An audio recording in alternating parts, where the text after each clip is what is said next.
turn on their cameras, but if you have the ability, please turn on your camera.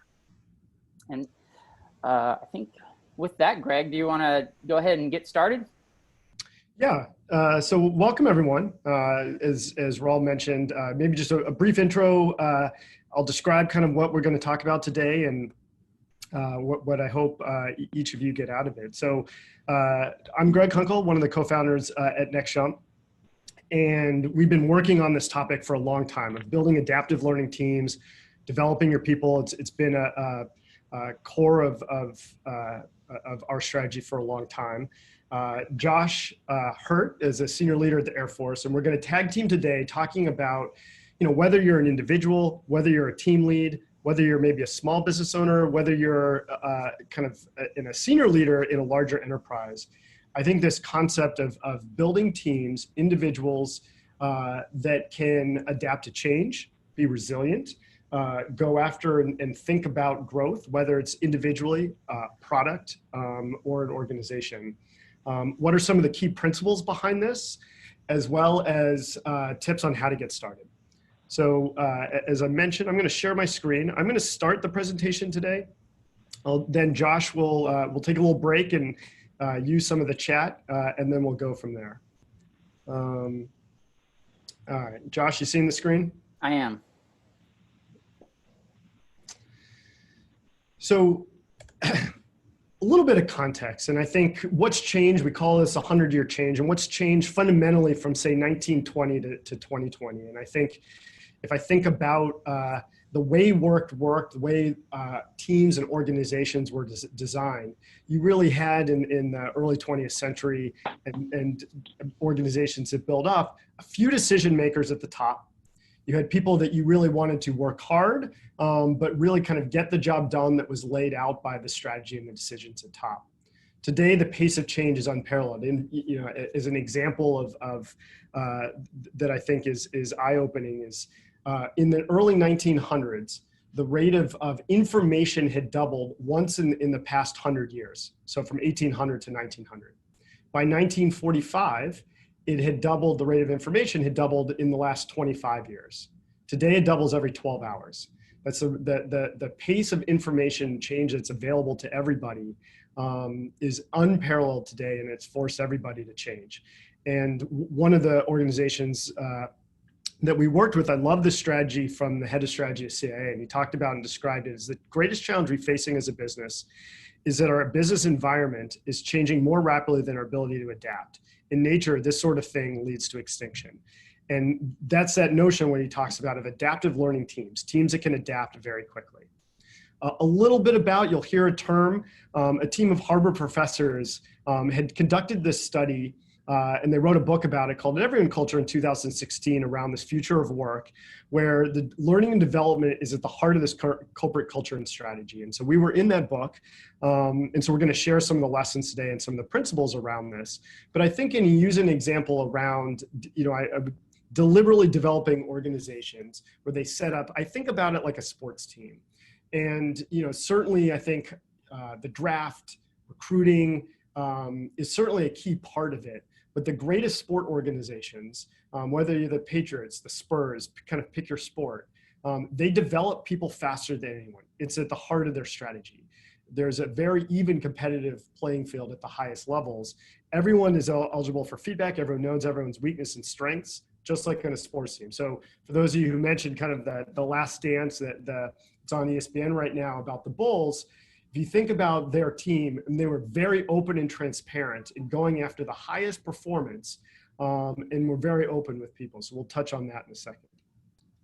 One of the questions that often get asked is, well, how does this translate to performance, especially from the company standpoint? And one example I use that I think is very notable, you can see in their stock price, you can see it in terms of their financial results as well, is Microsoft. And post Bill Gates kind of era, they had a CEO who was very performance driven.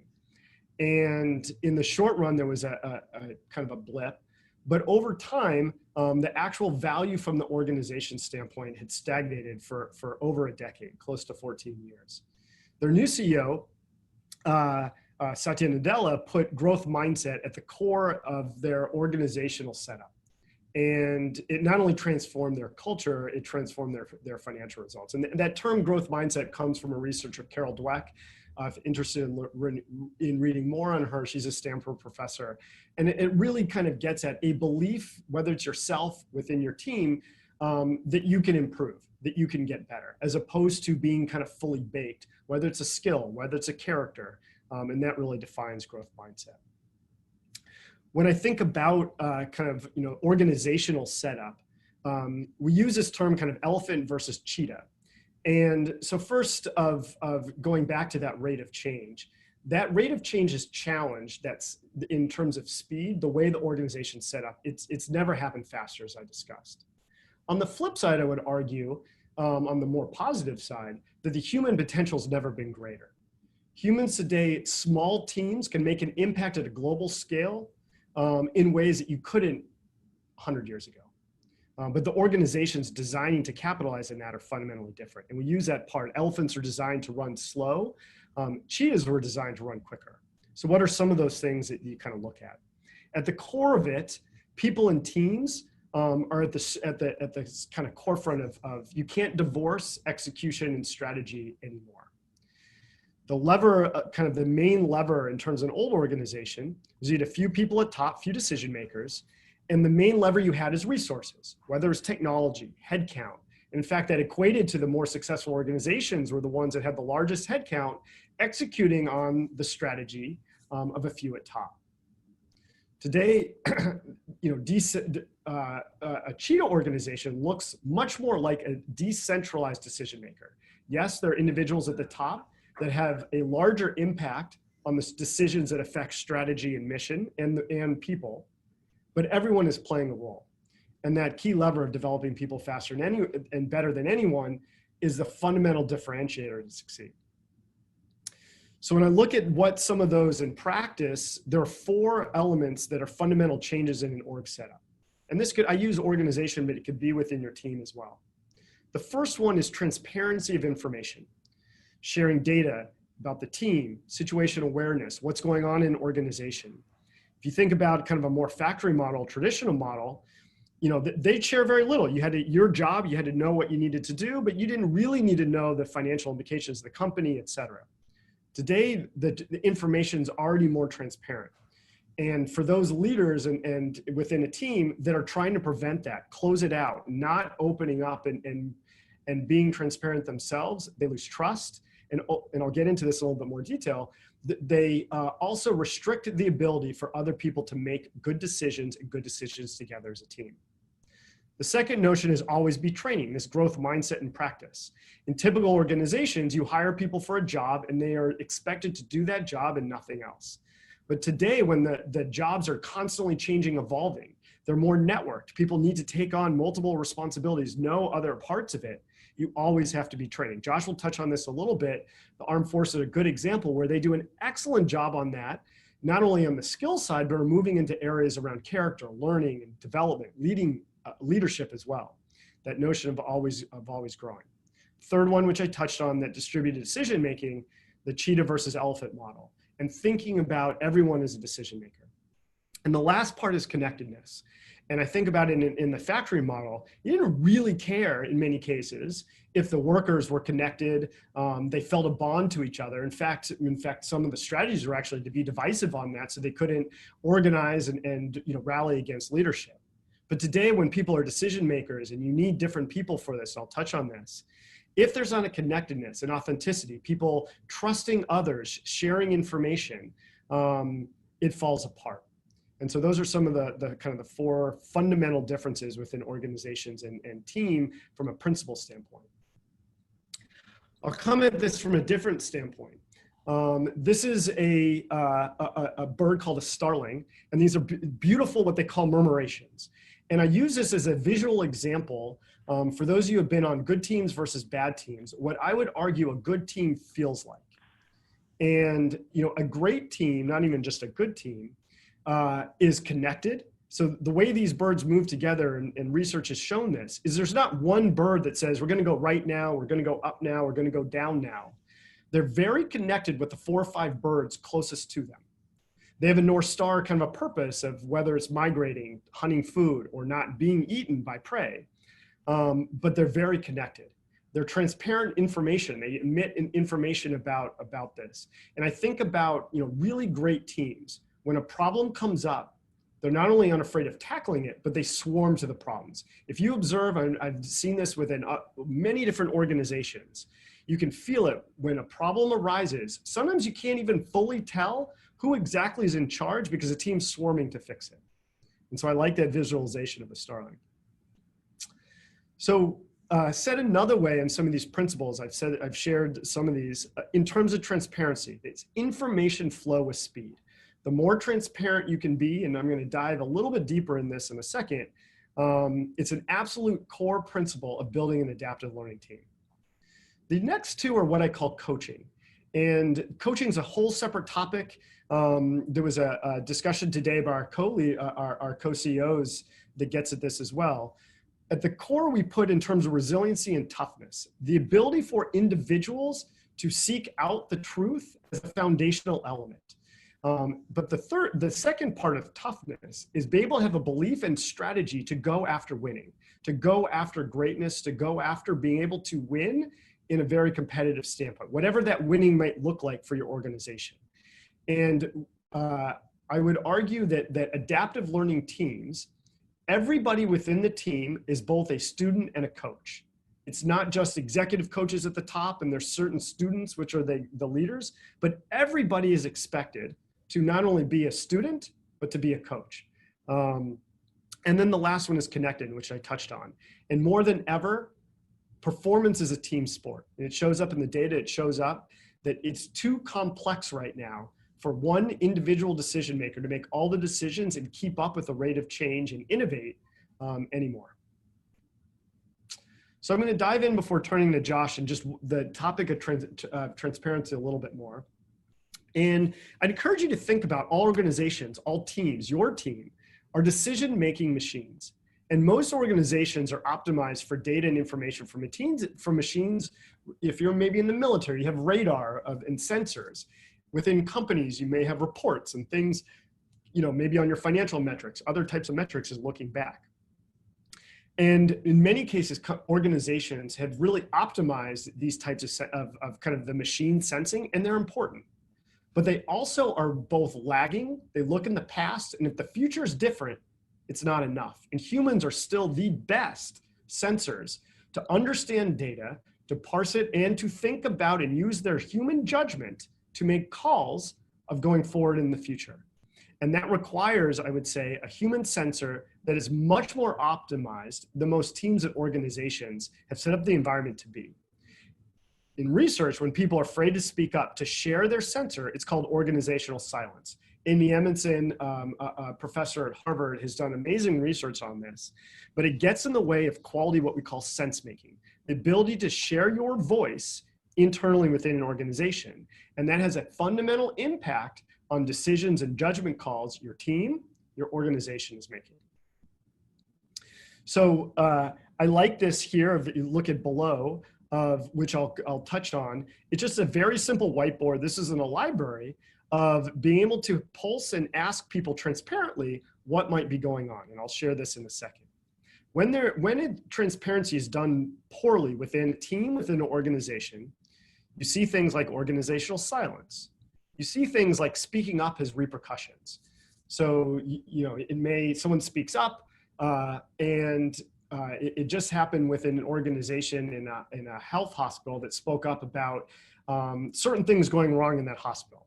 That person lost their job. How safe is the rest of the people going to feel like to speak up?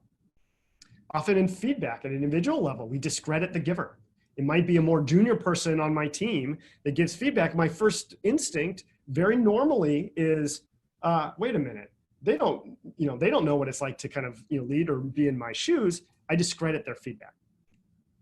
Suggestion box, a lot of leaders use this. It's often anonymous, but oftentimes they're filtered. And even if they're not filtered, because it's not transparent, oftentimes the teams and people around won't understand and think and don't gain the trust of the leader from that. And lastly, the noise or signal. One of the things that's very difficult as a leader, you may have a team meeting and you have 15 people on your team. And I will walk away thinking, oh, no, my team's spoken up, that we don't have organizational silence. But if you truly audited that team, it's typically the same 3 or 4 people that are speaking up. And it's the other 10 or 11, they may be more introverted. They may, feel unsafe to speak up for a variety of different reasons. And that often can give a leader a more noise of a few people versus a signal of what's going on in the team. Versus if you can create more observation seat, if you can create mechanisms for anonymous, if you can create mechanisms to be more transparent, if you can create things that start to look at signals versus noise, you're going to be in a better spot. I like this example below with this whiteboard who worked with a Navy ship.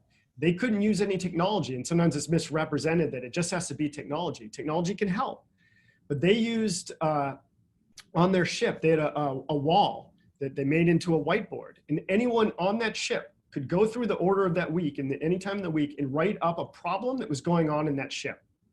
And then once a week, the Navy leaders, the officers in that ship, along with the senior enlisted, stood by that wall. Anybody else could come on the team.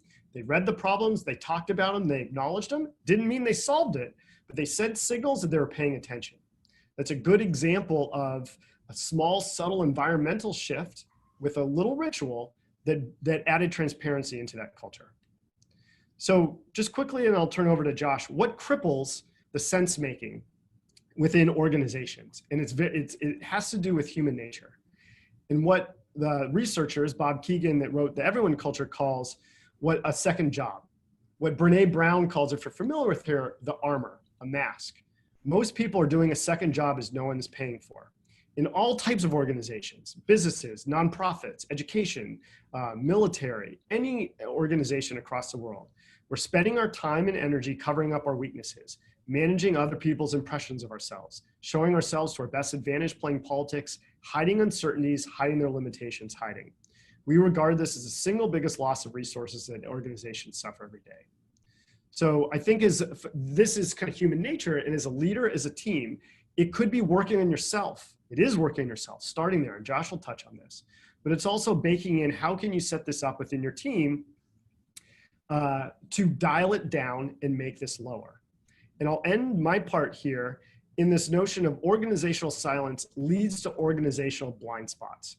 And in each of these, I won't go into too much detail, whether it's a nuclear accident, 3 Mile Island in 1979, whether it was down below with the CIA and them sharing their story of trying to find Osama bin Laden. The Boeing crash just happened last year. The research has come out in all of these that as the systems are becoming more complex, and Boeing's a great example, their plane used hundreds of different systems, not only across different Boeing teams, but across multiple different partner organizations that they had. Multiple people recognize there were issues in there, but that old axiom that don't speak up unless you have a solution to the problem is a 20th century expression designed to hold people not to speak up. But in this case, what happens if there's not one person that has the answer? It looks more like a puzzle piece. And when the organization doesn't speak up on their little pieces, accidents can happen. Now, in these cases, these accidents, cause death and huge parts. But I would advocate that these accidents are happening in our team, in our organizations, in hopefully less catastrophic ways all the time. And this gets into this importance of transparency within the team. So with that, I'm going to turn over to Josh. I think you're going to drive from your side. Yeah, so before I get to the slides, I'm going to talk about a couple things, but I like the gallery view so we can see each other. So a few things. I started working with NextJump a couple years ago, and I've been doing this in the Air Force for 25 plus years, and it was interesting. I love sports, to see a sports environment inside a workplace, because I've worked on high performing teams, and that's always what it feels like. Everyone knows everyone's strengths and weaknesses and those kind of things. So what I'm going to do is I'm going to try to run you through how I spent the last couple years trying to open up our organization and what I did. Greg talked a lot about the theory of what they're doing and why they're doing it. Information, even in the 15 minutes we've been talking, information is gone crazy, and we got so much more of it now. So at the end of an email, the assumptions you use to write that email are invalid probably. So it's crazy with the amount of change how we got to do this. But I want to challenge you here. If you know sports, if you know baseball, if you have a 200 batting average, what does that mean? That means every 10 at bats, you get 2 hits. You get on base twice, 2 hits. And if you have a 300 batting average, what does that mean? That means every 10 at bats, you get 3 hits. The difference between a 200 and 300 batting average is 1 hit, 1 single hit. But the difference, if you do that consistently over a career, is if you have a 200 batting average, you won't play in the MLB. But if you have a 300 batting average, you actually go to the Hall of Fame. That's the difference. This consistency of just getting 1 more single a day, a week, a month will turn your career into a Hall of Fame career. So my hope is that I might be able to give you a few singles, maybe a double in there, that will allow you to start working today to consistently get more hits and turn your organization, your organization, the people you work with into this Hall of Fame kind of caliber team. So I'm gonna ask a question to get some engagement from y'all before we move to some more slides. But I like this transparency that Greg talked about. So here's my question. I'm gonna set it up. Has there ever been a time in a meeting, and I have fallen for this, has there ever been a time in a meeting where you were asked a question that you didn't know the answer to, but you felt like you couldn't say, I don't know? So instead, you tap danced around it, you gave the jazz hands, look over here, don't look at how I don't know the answer. So my question for you is, most of us have been in that situation. Why did you not feel like you could say, I don't know? Like, what were the feelings that came up that would stop you from saying, boss, I don't know? So if you could chat those, I'd like to see what some responses are. Looking stupid, that's for sure, right? Pride, expectations, not being judged. There was no psychological safety, embarrassment. I feel like I should know when I'm asked. The fear of not being a subject matter expert, inadequacy. These are all great, and I felt them too. And this is that status management that Greg was talking about. We spend so much time trying to protect this that we don't utilize the resources to actually push our organizations forward. And this is from the leaders on down that we create this kind of this environment. So I'm gonna walk you through, as I share my screen, how I went about trying to combat some of this in my organization. So if you could give me a thumbs up if you can see my slides. All right, great. So Greg was showing this, the distance between theory and application is the Grand Canyon, right? Everything that is great is on the other side of hard. To actually implement this kind of stuff is very hard. I love Simon Sinek, but he always talks about like these, North Stars, these start with why. Man, that is so hard. My hope to you today, right now, is that I give you a few singles that will help you get to the other side of this hard. And then, so like I said, how do we build adaptive learning teams? So some 2 things that we're going to talk about. So I kind of talked about consistency with getting the base hits, right? If you do that over the course of your career. But this example that I've heard before is a dentist. So when you go to the dentist once a year, twice a year, depending on your healthcare plan or whatever, they do a really good cleaning. It's very intense. Think of that as kind of a jump start. So on the other side, if you brush your teeth and floss twice a day for 2 minutes, that's sustainment and consistency. So let's pick this apart. If you only went to the dentist, what would happen to your teeth? Yeah, they would fall out, right? You wouldn't be able to have teeth because we know that cleaning your teeth twice a year or once a year isn't enough. But consistently, if you didn't go to the dentist, but you brushed your teeth and flossed every day, how long would it take for your teeth to fall out? Well, that's a long time. We still need to go to the dentist because they reset us. They get us to the plaque that that we can't get to with brushing and flossing, but we know that the consistency of brushing your teeth every day is actually better for you. It's what actually changes the framework. So how many times can you miss brushing your teeth before it falls out? 1, 2, 3? I don't know. But we do know that if you just miss brushing your teeth once a day, that's not going to have a big effect. But if you don't consistently brush your teeth will fall out. So that goes into this slide. And this is where most organizations are set up. I'll talk to you from the left to the right. So we have it broken down into training and education. And the reason we have it broken down is training is those hard skills. So if you're a computer programmer, if you're an aircraft mechanic, think of those kind of hard skills, removing an engine from a car or whatever. These are hard skills. They have procedures that you pull out. And then on education, these are more the interpersonal communication, empathy, critical thinking. They're not hard skills, right?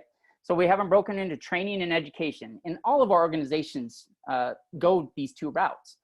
And when I talk about jump starts, let's talk about a jump start for training is like sending you to a Votech school to learn how to change a tire, right? You learn how to change a tire, you learn how to remove an engine, you learn how to code, you learn how to fly a satellite, whatever your job is. And then on the education side, you go get your MBA, you go get your bachelor's, whatever it is. You learn this stuff in theory. And sometimes it's hands-on, but it's not in the real world usually. So these are going to the dentist. You need them. They give you a baseline, they re-vector you. But let's talk about sustainment in our organizations. So once a coder graduates from college and goes to NextJump, or a Air Force member graduates how to fly a satellite in space, they aren't perfectly suited to just jump in and do the job right away. They have to go through what we call OJT, and that's on the job training. So think of a coder coming right out of Cornell. They got to figure out, how does NextJump code? How do we do our things here? And usually a supervisor, a peer, or someone will walk them through that. It's decentralized, so it's not at a school, it's at the organization, and there's usually a structure to it. In the Air Force, we have what we call training records that walk people through, hey, this is how you remove an engine, this, and this. And once a supervisor says that you're good, you get signed off on it, and now you can do it on your own. So there's some structure to that. This is the sustainment. This is what happens day in and day out. So where most organizations fail is on the OJT, on this leadership skills. When we talk about empathy, when we talk about decision-making, when we talk about critical thinking, there really isn't this leadership in practice. It's the fail or get fired kind of mentality. Either you can figure it out, or you lie, hide, and fake your way through it. That's why we didn't want to answer the question, I don't know, because we're playing to this structure that we're not allowed to train in this environment. So there is no OJT for this kind of thing. So the difference that Harvard found out with the DDO, as you see, is that their structure of their organization is built to really attack this area, the OJT of decision-making, empathy, critical thinking, all those kind of things. And what a lot of organizations, and even myself, is sometimes we fall into this ADO kind of organization where your leader practices this. And so you kind of accidentally have this kind of organization, but it's personality-based. It's not structure-based. So as we talked with the dentist, sustainment is important. Is the most important. Jumpstart you need, because you have to vector, you have to get the theory in before you can get to sustainment. All right, so these are all the rituals, the jump starts and the sustainments that NextJump has built over the course of 15 plus years. And so I don't want you to focus on this per se, because it's taken them a long time to get here. And when I left NextJump's training, I tried to implement all of this. And it was crazy. I almost got ran out of my organization. It's too much. So I had to walk it back. There was pitchforks at my door. So I had to walk it back, and I implemented some specific ones of these that I think have changed our organization. And so that's what I'm gonna walk you through now. All this slide is to show you is, even NextJump, if you ask them, they're at 15% of 100% growth. Like, they still need to go. If we go back to that kind of growth mindset. They still have a lot of room to grow. So I'm gonna walk you through this closing this gap between theory and application. So how do we implement any of this stuff in our organizations to have that kind of murmuration that we're talking about with the Starlings, this transparent organization that is agile and builds adaptive learning teams? So the first place you have to start is this jump start. You got to set a baseline. You got to be able to let people know that there's a change coming. And if you listen to Charlie and Megan earlier, they did a really good job at talking about the first place you got to start is with yourself. The fire that comes from a leader that is built to have a growth kind of mindset, and they want to change and they want to get better, is infectious. So I skipped over these principles, but these are just the principles Greg talked about earlier, and I'll refer back to them in a second. But so you have this growth-minded leader, so yourself.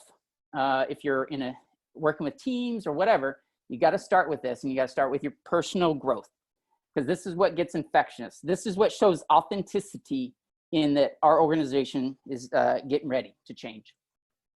So the first question you have to ask yourself is, can I get better? And if the answer is yes, which is a good question, whenever I start coaching, I have to ask people this, because not everyone assumes they can get better. But once you get to that, I can get better. How do I get better? How do I get that feedback? How do I get the things that are going to help me the most? And so the way I went about doing it is I used SurveyMonkey, and I sent it out to 187 of our top leaders that I work with closely. And I got feedback. And some of it was good, some of it was bad. But the important thing on this is at the end, Raul's going to walk you through a feedback that NextJump is allowing everyone to use that gives you instantaneous feedback. I would have used that now if it was available then, but this anonymous feedback allowed me to vector check where I was struggling and what I was doing well at. And so as with any feedback, you always want to take it personally. You got to let it burn off. But after I was able to let my wife read it, and she's like, hey, these are the things that I see. There were some specific trending items. So for instance, 40% of the people said my communication wasn't up to par. So I took that as that's trending feedback. That's a big return on investment if I fix that. I openly shared all of the feedback that I had, and then I actioned on it. And so me doing this was showing all of these principles to the people I was working with. It was showing the authenticity of, hey, I'm a growth-minded leader. I know that information in the 12 hours has doubled. I don't have it all figured out, and we can get better. So that's where I started. You got to start with yourself. And then the next, I kind of ran these concurrently, is can our organization get better? And there's an exercise called what's working and what's not working. If you do Six Sigma, whatever, there's all kinds of little exercises like this. NextJump has one. It's on their website. There's actually videos that show you how to work this, but all you do is get your team together and you say, hey, what's working in our organization? And then you list out 30 things. And then what's not working in our organization? You list out 30 things. And then if you have a group of 15, 20 people, each one gets to vote for 3 on the top and on the bottom. So that helps vector you. You openly share it. Everyone can see it. This is that transparency principle. And then the top 3 and bottom 3, you action on them. What we did in our organization is we created mid-level goals that we assigned teams to, and we got after it. Some of them we fixed right away. The leaders in the organization didn't know this was a problem, but they were voted the most, and we fixed it. So when we talk about singles, talk about this is kind of the dentist. You can't do this all the time. This will overwhelm you. So this is that jump start. But if you leave today, you can do this virtually in your organization. And it should only take about 2 to 4 weeks. All right, so to the real crux, to the brushing twice a day, the things that are really, it's like going to the gym every day. This is what's really gonna get growth in your organization. And it's 3 rituals that we worked on that we really saw a lot of growth in our organization. So the first one, building a DDO, is we started with our leaders. And we can't, this can't be something that, takes 15 hours a week. I'll show you in the end that we're talking about 1 hour a week. So like 2% change, a small change. And how do you affect the leaders? The easiest battleground, the easiest ritual to attack is the staff meeting. As in my organization, as in lots of organizations, we're finding out about how effective staff meetings were in this COVID-19. I do not miss staff meetings, right? Because half the time it could have been an email. So how do you upgrade your staff meeting and turn it into a developmental exercise? Well, lucky for you, leadership in practice, if you tune in at 11 for this COA, Megan and Charlie, the co-CEOs of NextJump, are walking through, and they have a great one on how to upgrade your staff meeting. But this is easy because everyone has a staff meeting. So this doesn't actually take any more time away from your organization. It's easy to do to turn it into this, battleground of growth. It builds authenticity. It builds everything. But what's good to know about this is usually your staff meetings are early in the week. So get the hard stuff out of the way early. All right, let me see, check my time here. Okay, let me get through here. So well, I'm gonna talk about this resiliency training. Greg and Laura are actually gonna talk about this at 3. It's, the NextJump calls it resiliency, but it's almost like coaching. How do you get your teams to upgrade themselves where the leader isn't always the requirement? And this training that Greg is going to talk about at 3, if you want to tune back in, is a way that your teammates, this training leads towards all 4 of these principles: transparency, connectedness, resiliency, and toughness. But I did this at Eielson through coaching groups. And it's funny how enlightening it is once everyone puts their guards down and figure it out. Like, man, I don't have it all figured out. Even though I've been faking it for all this time, this is what this coaching resiliency training gets at. That you do things that prevent people from helping you grow. And then, so this is a lot of hard work. Everything on the other side of great is hard. This is hard work. So how do you build back up the connectedness and the environment of fun and growth in your organization? Well, something that we did at Eielson that we learned from NextJump is these gratitude sessions. And we're going to do it today at 5. If you want to, they call it Coronitas. But really, we just sat down at the end of the week and asked who helped us succeed. And when we first did it, we surrounded it around a birthday party, and I asked the question, well, hey, since we're celebrating a birthday, who helped us succeed this week? And it was a monthly ritual. And the first time we did it, 2 people shared, because in the Air Force, like, we don't like to give gratitude unless you save a baby or save someone from death. Like, the expectations are high.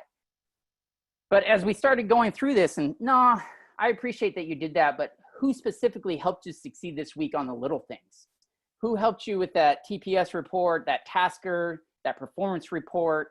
Who gave you a ride to work when your car broke down? And so what happened, I saw the immediate cultural growth through this, because the first week, only 2 people shared. What did everyone look for the next week when they knew that we were going to have to do this gratitude session? Everyone started looking for the things that people were doing for them. And our connectedness exploded, because you really start to see, once you start looking at it, how much people help you succeed. And so this is my little, if you wanted to get some singles, get some base hits, and turn your organization into this Hall of Fame kind of organization, these are the 3 areas I would start with. And this takes about roughly 1 hour a week.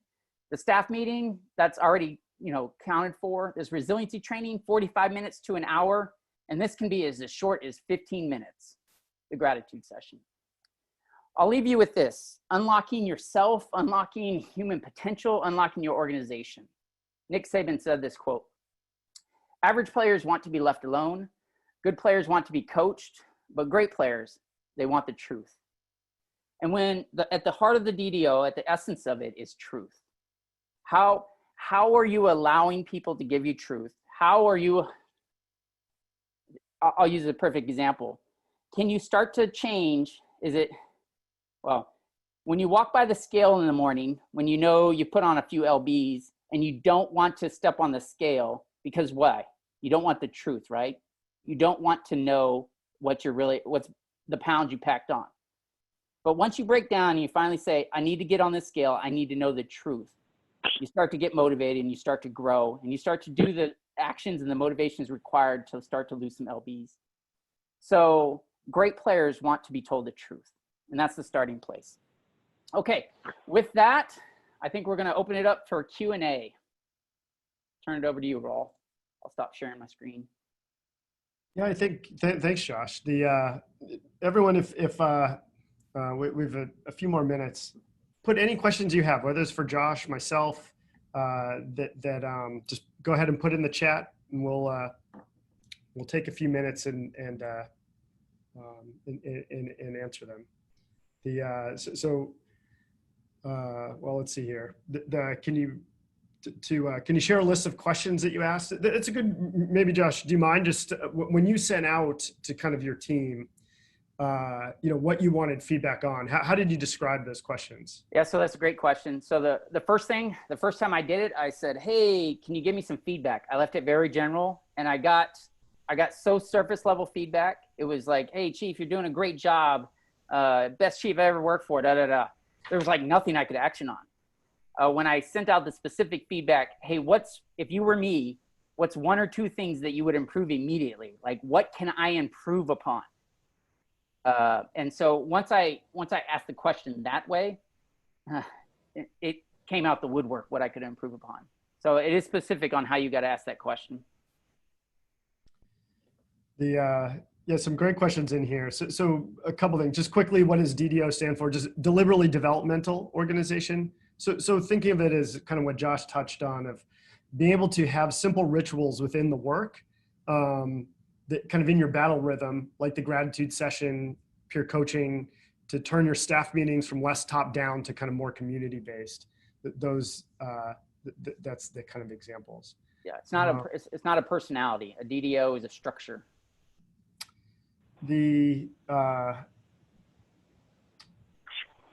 One of the questions I think that kind of gets asked is, how do you deal with bad leadership from below? How to apply this to employees that are older and think they know better? Sometimes I've heard kind of this question of how do you kind of train if you feel like you have bad leadership, and kind of train the leadership. So one of the things that I think I found, and Josh touched on it, is first and foremost, if you have nothing else to kind of take away, is start with yourself. And I think if I had to put my own lens in terms of what Josh did well that first 2 to 4 weeks, is he started with being more authentic for himself. He opened up and made it safe for people to give him feedback on his own performance. Then that second part was he made it safe to talk about the problems on the team. And what you'll find is that as you make it safer to talk about problems, be able to give others and invite kind of critical feedback, people are more likely to start to share that themselves. So for those of you familiar with Brené Brown, she talks on kind of vulnerability or the equation to courage. It takes courage to start to open up and be able to talk about problems. But one of the parts that I love what she says is that it shows up in research that being authentic, being, you can call it vulnerable, being courageous, it's contagious. The absence of it is also contagious. So that notion of what kind of Josh did, I'd recommend, whether you're a leader of, a 2 to 4 person group, whether you're, your own kind of you don't have someone that you're leading per se, you're just part of a team. You role model themselves, you will start to influence them. And for those of like the older ones or ones that are maybe resistant to change, I'd recommend start by spending more time as you role model to coach, to help others that are taking it seriously, that are starting there. Don't try to convince. I think a common mistake is trying to convince the full team. Spend your energy with those that you have the best return on, not the least. Yeah. Hey, so there's a great question. Shelly May from Bend, Oregon. Can you ask your question? Can you unmute yourself and ask your question? Sure. Thank you. I was curious to know, how do you, I have to remember what I wrote here exactly. Unconscious How do bias. you really handle unconscious bias, and really avoid the unconscious bias when you're trying to coach and develop an employee? It seems to be something that I think we are so focused on today is avoiding unconscious bias and supporting those employees, but tend to not necessarily see senior leaders focused on that. Yeah, let me take a shot at this first, Greg, and then you can Totally. chime in if I. So I actually have a perfect example of this. I had my my executive assistant at Eielson. He's a great guy. He's the reason I hired him. He's a go-getter. But when you come work for me, we're going to work on development. And so I made him I sent out anonymous feedback to his prior organization and said, hey, what are one or two things this guy can work on? And man, he got some feedback, and he was so scared about what I was going to see. Right. And he even came up to me. And the thing is like, he got this feedback that he's not real. He's not authentic. He's careerism. Like, he's focused on his own, like he'll step on anyone to, get ahead. And I saw that from him. He's a very type A personality, but in his mind, as he received that feedback, and I sat down shoulder to shoulder with him, right? It's very hard to give feedback like me to you, Shelly, right? It's very hard because you got to take in personalities, like what is this guy's motives and all kinds of stuff. But when I sat down shoulder to shoulder and we put the feedback up on the wall, and there was very trending feedback. There was like 30 items, and probably 17 of them talked about this. He really brought it down to his that he has high standards, and those people just wouldn't get on board. And so it was very interesting. I ran him through an exercise called the leadership journey. And a leadership journey is actually on the Next Jump website. And where it is you quickly write down 5 things, like your 5 top things in your career, the 5 bottom things, and you talk about them. And one of the things that he wrote out, and then I made him talk about it and we probed, is something that was the high point in his career. And he said, I actually believe in air power. And the word actually, air power is like this rah-rah thing that we talk about in the Air Force, rah-rah, air power. But he said the word, I actually believe.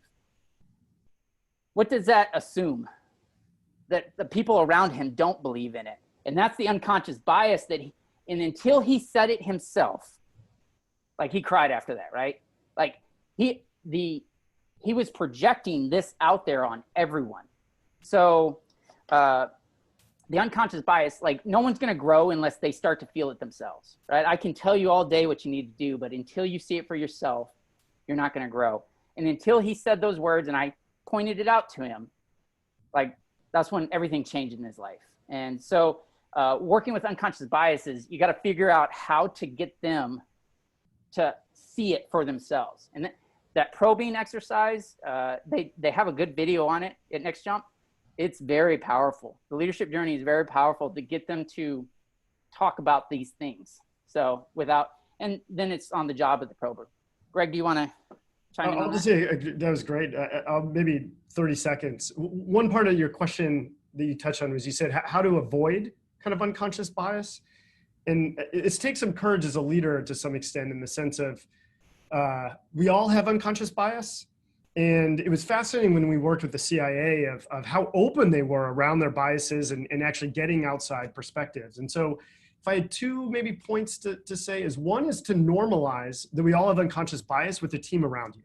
Yep. And the second part is, and that means giving a little bit of space to allow some of that to come out. But that second part is development's a team sport. And that, by giving the space to allow some of our own unconscious biases to come out and needing the help of others, that's where those those biases can be worked on, chipped away at individually and as a team. Thank you. It's great feedback. Yeah, thanks, Shelly. Thanks for the question. Hey, a real quick one from Twinkie Time. What platform did you use to get immediate feedback? I used SurveyMonkey, but Next Jump has actually opened up, and Raul's going to walk you through it here in a few minutes, a feedback app that is more powerful than SurveyMonkey for immediate feedback, and everyone can see it. And it has some checks and balances in there for trolls and those kind of things. But so he'll walk you through that in a second. Greg, do you see another question? No, it's great. It's interesting. A few people commented on they've seen in many ways kind of the transparency increase actually from working from home and what everyone's going through. And I think it's astute. I think it's an astute point of, I think if people, one, are craving their being alone a little bit. And I think our work and our life is blending in ways. I have 2 kids, 2 working parents. I think juggling everything right now is crippling. So I do think for your team of giving that space, to and share for yourself of things that are challenging, in your own life, giving the space to the team members and slowing down a bit on that. I think as a leader, sometimes we're afraid if we don't get at the mission, we don't get at the work, everyone's not busy and spending any time and showing that any time is not focused on that as a weakness. And I think it shows up in the research actually that it's the opposite of slowing down and giving some space. It could be for gratitude. It could just be talking about and sharing kind of the challenges, whether it's work or, life, and allowing others to do that. It doesn't have to be with a leader. It could be in safe spaces, as Josh touched about, with peers as well. But giving an outlet and making that more normal. And it's good to see that some of you, it sounds like within your teams, are noticing that. Hey, one last one. Hey, Whitley, you asked, do you guys host anything specific to coaching your teams? Like I said, at 3 o'clock, what Next Jump has labeled as resiliency training, I think is really good. I mean, the studies are showing that, especially in today's world, like authoritarians are out. So like this coach that knows everything, think back to that elephant organization where the leader knows everything and knows the way to go, shows the way to go. Like that's out. Almost, it's very hard for people in today's world to listen to an authoritarian. So how do you get what I was talking about with Shelley? How do you get more of this trending kind of feedback where lots of people see this? So it feels more like truth. The reason that feedback app is important is in sports, it's a feedback rich environment. As soon as I hit the golf ball, I know I did something wrong, or I know that I did something right. It's very immediate feedback. And so this coaching, this resiliency training, there's opportunities in this for in your closed team, say 8 to 10 people, for people to give you feedback to help you grow. And so once that starts trending, once you can